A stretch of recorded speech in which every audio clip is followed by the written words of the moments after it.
ನಮಸ್ತೆ ವೀಕ್ಷಕರೇ, ಸುದ್ದಿ ನ್ಯೂಸ್ ಬುಲೆಟಿನ್ಗೆ ಸ್ವಾಗತ. ನಾನು ಯಶ್ವಿತ್ ಕಾಳಮ್ಮನೆ.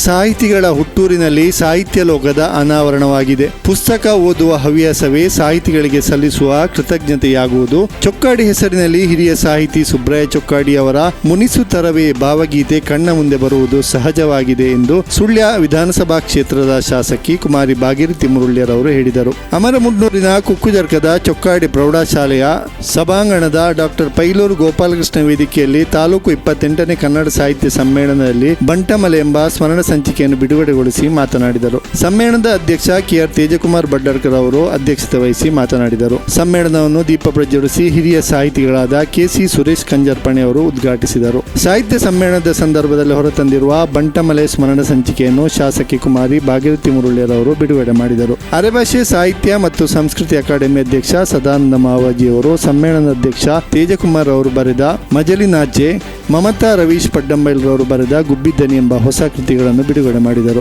ಕನ್ನಡ ಭುವನೇಶ್ವರಿ ಮತ್ತು ಸಮ್ಮೇಳನ ಅಧ್ಯಕ್ಷರಾದ ಕೆಆರ್ ತೇಜಕುಮಾರ್ ಬಡ್ಡರ್ಕರ್ ಅವರನ್ನು ತೆರೆದ ವಾಹನದಲ್ಲಿ ಮೆರವಣಿಗೆಯಲ್ಲಿ ಕರೆತರಲಾಯಿತು. ತಾಲೂಕು ಸಾಹಿತ್ಯ ಪರಿಷತ್ ಅಧ್ಯಕ್ಷ ಚಂದ್ರಶೇಖರ ಪೇರಾಲು, ಸ್ವಾಗತ ಸಮಿತಿ ಅಧ್ಯಕ್ಷ ರಾಧಾಕೃಷ್ಣ ಬುಳ್ಳೂರು ಸಮ್ಮೇಳನ ಅಧ್ಯಕ್ಷರೊಂದಿಗೆ ಮೆರವಣಿಗೆಗೆ ಸಾಥ್ ನೀಡಿದರು. ಮೆರವಣಿಗೆಯನ್ನು ಕನ್ನಡ ಸಾಹಿತ್ಯ ಪರಿಷತ್ ಜಿಲ್ಲಾಧ್ಯಕ್ಷ ಡಾಕ್ಟರ್ ಎಂಪಿ ಶ್ರೀನಾಥ್ ಹಾಗೂ ಸುಳ್ಯ ತಹಶೀಲ್ದಾರ್ ಮಂಜುಳಾ ಚಾಲನೆ ನೀಡಿದರು.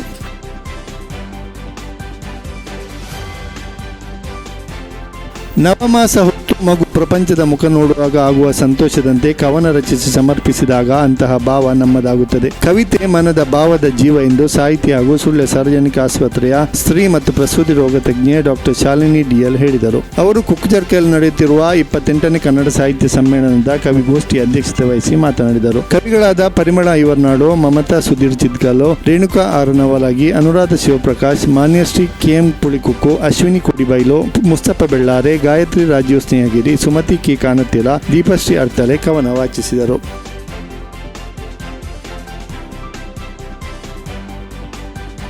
ಸುಳ್ಯ ಜಾತ್ರೋತ್ಸವ ಸಮೀಪಿಸುತ್ತಿದ್ದು ಚೆನ್ನಕೇಶವ ದೇವಸ್ಥಾನದ ಬಳಿ ರಸ್ತೆಗೆ ತಾಗಿಕೊಂಡು ಅಳವಡಿಸಲಾಗಿರುವ ಇಂಟರ್ಲಾಕ್ ಜಗ್ಗಿ ಹೋಗಿದ್ದು ಸರಿಪಡಿಸುವಂತೆ ಸುಳ್ಯ ಶಾಸಕಿ ಭಾಗೀರಥಿ ಮುರುಳ್ಯ ಸೂಚನೆ ಮೇರೆಗೆ ಇಂದಿನಿಂದ ಕೆಲಸ ಆರಂಭಗೊಂಡಿದೆ. ಡಿಸೆಂಬರ್ 29ರಂದು ಸುಳ್ಯ ತಾಲೂಕು ಪಂಚಾಯತ್ ಶಾಸಕರ ಕಚೇರಿಯಲ್ಲಿ ನಗರ ಪಂಚಾಯತ್ ಅಧಿಕಾರಿಗಳು ಹಾಗೂ ಕುಡಿಯುವ ನೀರು ಯೋಜನೆ ಅಧಿಕಾರಿಗಳ ಕರೆದು ಶಾಸಕರು ಸಭೆ ನಡೆಸಿದರು. ಈ ವೇಳೆ ಸುಳ್ಯ ದೇವಸ್ಥಾನದ ಎದುರಿನ ರಸ್ತೆ ಸರಿಪಡಿಸುವಂತೆ ಸೂಚನೆ ನೀಡಿದರು. ಪರಿಣಾಮ ಇಂದು ಬೆಳಗ್ಗೆಯಿಂದ ದೇವಸ್ಥಾನದ ಎದುರಿನ ರಸ್ತೆಯ ಬದಿಗೆ ಇಂಟರ್ಲಾಕ್ ಅಳವಡಿಕೆ ಮಾಡಿರುವುದನ್ನು ತೆಗೆದು ಸರಿಪಡಿಸುವ ಕಾಮಗಾರಿ ಆರಂಭಗೊಂಡಿದೆ. ಸುದ್ದಿ ನ್ಯೂಸ್ನಲ್ಲಿ ಈಗ ಒಂದು ಸಣ್ಣ ವಿರಾಮ.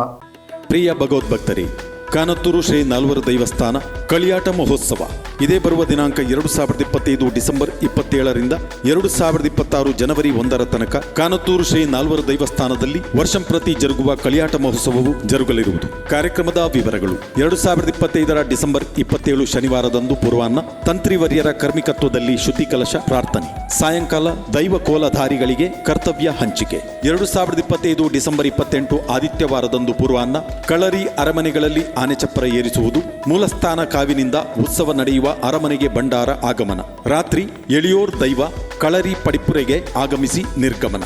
2025 ಡಿಸೆಂಬರ್ 29 ಸೋಮವಾರದಂದು ಮುಂಜಾನೆ ಶ್ರೀ ಚಾಮುಂಡಿ ದೈವ, ಬಳಿಕ ಶ್ರೀ ಪಂಜುರ್ಲಿ ದೈವ, ಅದೇ ದಿನ ರಾತ್ರಿ ಮೂತೋರ್ ದೈವ ಕಳರಿ ಪಡಿಪುರೆಗೆ ಆಗಮನ, ಜೀತಕಾಣಿಕೆ ಸಮರ್ಪಣೆ, ನಿಗಮನದ ಬಳಿಕ ಸುಡುಮದ್ದು ಪ್ರದರ್ಶನ, ಬಂಬೇರಿಯ ಮಾಣಿಚ್ಚಿ ದೈವದ ಕೋಲ. 2025 ಡಿಸೆಂಬರ್ 30 ಮಂಗಳವಾರದಂದು ಮುಂಜಾನೆ ಶ್ರೀ ಚಾಮುಂಡಿ ದೈವ, ಬಳಿಕ ಕೊಂಡಕಲೆಯ ದೈವಗಳ ಸಂಚಾರ ಆರಂಭ, ಅದಾದ ಬಳಿಕ ಪಂಜುರ್ಲಿ ದೈವ, ರಾತ್ರಿ ಶ್ರೀ ಪಾಷಾಣ ಮೂರ್ತಿ ದೈವದ ಕೋಲ. 2025 ಡಿಸೆಂಬರ್ 31ರಂದು ಬುಧವಾರ ಬೆಳಗ್ಗೆ ಶ್ರೀ ರಕ್ತೇಶ್ವರಿ ದೈವ ತುಲಭಾರ ಸೇವೆ, ಅಪರಾಹ್ನ ಶ್ರೀ ವಿಷ್ಣುಮೂರ್ತಿ ದೈವ, ಬಳಿಕ ಪ್ರೇತ ವಿಮೋಚನೆ. 2026 ಜನವರಿ 1 ಗುರುವಾರದಂದು ಬೆಳಗ್ಗೆ ಶ್ರೀ ರಕ್ತೇಶ್ವರಿ ದೈವ ತುಲಭಾರ ಸೇವೆ, ಅಪರಾಹ್ನ ಶ್ರೀ ವಿಷ್ಣುಮೂರ್ತಿ ದೈವ, ಬಳಿಕ ಪ್ರೇತ ವಿಮೋಚನೆ. 2026 ಜನವರಿ 2 ಶುಕ್ರವಾರದಂದು ಬೆಳಗ್ಗೆ ಕಳಗ ಒಪ್ಪಿಸುವುದು, ಬಳಿಕ ಭಂಡಾರದ ನಿರ್ಗಮನ. ಈ ಎಲ್ಲ ಕಾರ್ಯಕ್ರಮಗಳಿಗೆ ಭಕ್ತಾಭಿಮಾನಿಗಳಿಗೆ ಆದರದ ಸ್ವಾಗತ ಬಯಸುವ KP Gopinathan Nair, managing trustee, Kanathur Shri ನಾಲ್ವರ ದೈವಸ್ಥಾನ. ಸುದ್ದಿ ನ್ಯೂಸ್ ಬುಲೆಟಿನ್ಗೆ ಮತ್ತೆ ಸ್ವಾಗತ. ಸರ್ಕಾರಿ ಹಿರಿಯ ಪ್ರಾಥಮಿಕ ಶಾಲೆ ಮುಡ್ನೂರು ಮರ್ಕಂಜಿ ಶಾಲಾ ವಾರ್ಷಿಕೋತ್ಸವ ಹಾಗೂ ವಿಜ್ಞಾನ ಮಾದರಿ ತಯಾರಿ ಮತ್ತು ಪ್ರದರ್ಶನ, ನರೇಗಾ ಯೋಜನೆಯ ಶೌಚಾಲಯ ಉದ್ಘಾಟನೆ ಕಾರ್ಯಕ್ರಮವು ನಡೆಯಿತು. ನರೇಗಾ ಯೋಜನೆಯ ಶೌಚಾಲಯ ಉದ್ಘಾಟನಾ ಕಾರ್ಯಕ್ರಮವನ್ನು ಗ್ರಾಮ ಪಂಚಾಯತ್ ಅಧ್ಯಕ್ಷೆ ಶ್ರೀಮತಿ ಗೀತಾ ಹೊಸೋಳಿಕೆ ಅವರು ಉದ್ಘಾಟಿಸಿ ಶುಭ ಹಾರೈಸಿದರು. ನಂತರ ವಿಜ್ಞಾನ ಮಾದರಿ ತಯಾರಿ ಸ್ಪರ್ಧೆ ಮತ್ತು ಪ್ರದರ್ಶನದ ಉದ್ಘಾಟನಾ ಕಾರ್ಯಕ್ರಮವನ್ನು ಮಾಜಿ ಜಿಲ್ಲಾ ಪಂಚಾಯತ್ ಸದಸ್ಯ ಹರೀಶ್ ಕಂಜಿಪಿಳಿ ಅವರು ವೈಜ್ಞಾನಿಕವಾಗಿ ರಾಸಾಯನಿಕ ವಸ್ತುವನ್ನು ಬಳಸುವುದರ ಮೂಲಕ ಉದ್ಘಾಟಿಸಿದರು. ಸಭಾಧ್ಯಕ್ಷತೆಯನ್ನು ಶಾಲಾ ಅಭಿವೃದ್ಧಿ ಮತ್ತು ಮೇಲ್ವಿಚಾರಣಾ ಸಮಿತಿ ಅಧ್ಯಕ್ಷ ವಿಜಯಕುಮಾರ್ ಎಮ್ಮಿಟಿ ವಹಿಸಿದ್ದರು. ಸಭಾ ಕಾರ್ಯಕ್ರಮದ ಉದ್ಘಾಟನೆಯನ್ನು ಗ್ರಾಮ ಪಂಚಾಯತ್ ಅಧ್ಯಕ್ಷರಾದ ಶ್ರೀಮತಿ ಗೀತಾ ಹೊಸೋಳಿಕೆ ದೀಪವನ್ನು ಬೆಳಗಿಸಿ ಉದ್ಘಾಟಿಸಿದರು. ಅತಿಥಿಗಳಾಗಿ ಗೋವಿಂದ ಅಳೋಪರೆ, ಗ್ರಾಮ ಪಂಚಾಯತ್ ಸದಸ್ಯರು ಭರತ್ ಕುಂಪುಡಿ, ದೈಹಿಕ ಶಿಕ್ಷಣ ಪರಿವೀಕ್ಷಣಾಧಿಕಾರಿ ಮಂಗಳೂರು ಉತ್ತರ ವಲಯ ನವೀನ್ ನಳಿಯಾರು, ಹಿರಿಯ ವಿದ್ಯಾಸಂಘದ ಅಧ್ಯಕ್ಷರು ಶ್ರೀಮತಿ ಮಮತಾ ಕೆ, ಸಮೂಹ ಸಂಪನ್ಮೂಲ ವ್ಯಕ್ತಿ ಅರಂತೂರು ಕ್ಲಸ್ಟರ್, ಶಾಲಾ ಮುಖ್ಯೋಪಾಧ್ಯಾಯ ದೇವರಾಜ್ ಎಸ್ಕೆ ಉಪಸ್ಥಿತರಿದ್ದರು.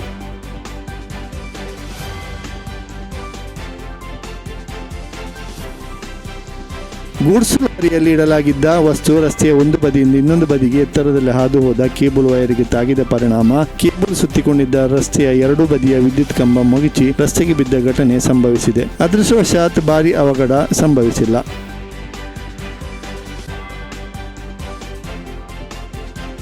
ರಾಷ್ಟ್ರೀಯ ಹಬ್ಬಗಳ ಆಚರಣಾ ಸಮಿತಿ ಸುಳ್ಯ ಹಾಗೂ ತಾಲೂಕು ಆಡಳಿತ ವತಿಯಿಂದ ತಾಲೂಕು ಕಚೇರಿ ಸಭಾಂಗಣ ಸುಳ್ಯದಲ್ಲಿ ರಾಷ್ಟ್ರಕವಿ ಕುವೆಂಪುರವರ ಜನ್ಮದಿನದ ಅಂಗವಾಗಿ ವಿಶ್ವ ಮಾನವ ದಿನಾಚರಣೆ ಆಚರಿಸಲಾಯಿತು. ಈ ಕಾರ್ಯಕ್ರಮದಲ್ಲಿ ಟಿಎಂ ಶಹೀದ್ ತೆಕ್ಕಿಲು ಅಧ್ಯಕ್ಷರು, ಕರ್ನಾಟಕ ರಾಜ್ಯ ಕನಿಷ್ಠ ವೇತನ ಸಲಹಾ ಮಂಡಳಿ ಇವರು ಜ್ಯೋತಿ ಬೆಳಗುವ ಮೂಲಕ ಹಾಗೂ ಕುವೆಂಪುರವರ ಭಾವಚಿತ್ರಕ್ಕೆ ಪುಷ್ಪಾರ್ಚನೆ ಮಾಡಿ ಕಾರ್ಯಕ್ರಮ ಉದ್ಘಾಟನೆ ಮಾಡಿದರು ಮತ್ತು ವಿಶ್ವ ಮಾನವ ದಿನಾಚರಣೆಯ ಔಚಿತ್ಯತೆ ಕುರಿತು ಮಾತನಾಡಿದರು. ಕಾರ್ಯಕ್ರಮದಲ್ಲಿ ತಹಶೀಲ್ದಾರ್ ಕಚೇರಿ ಸಿಬ್ಬಂದಿಗಳು ಉಪಸ್ಥಿತರಿದ್ದರು.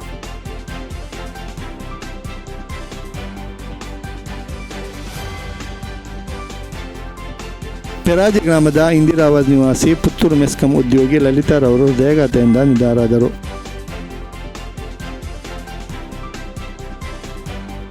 ಕೊಲ್ಲಮೂರು ಗ್ರಾಮದ ರೋಹಿತ್ ಕೊಂಬೆಟ್ಟು ಅಲ್ಪಕಾಲದ ಅನಾರೋಗ್ಯದಿಂದ ನಿಧನ ಹೊಂದಿದರು. ಅವರಿಗೆ 48 ವರ್ಷ ವಯಸ್ಸಾಗಿತ್ತು.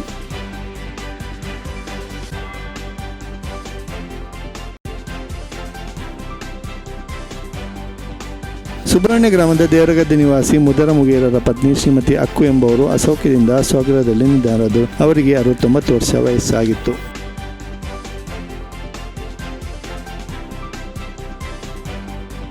ಇದು ಈವರೆಗಿನ ಸುದ್ದಿ. ನಿರಂತರ ಸುದ್ದಿ ನ್ಯೂಸ್ಗಳಿಗಾಗಿ ನೋಡ್ತಾ ಇರಿ ಸುದ್ದಿ ನ್ಯೂಸ್ ಚಾನೆಲ್.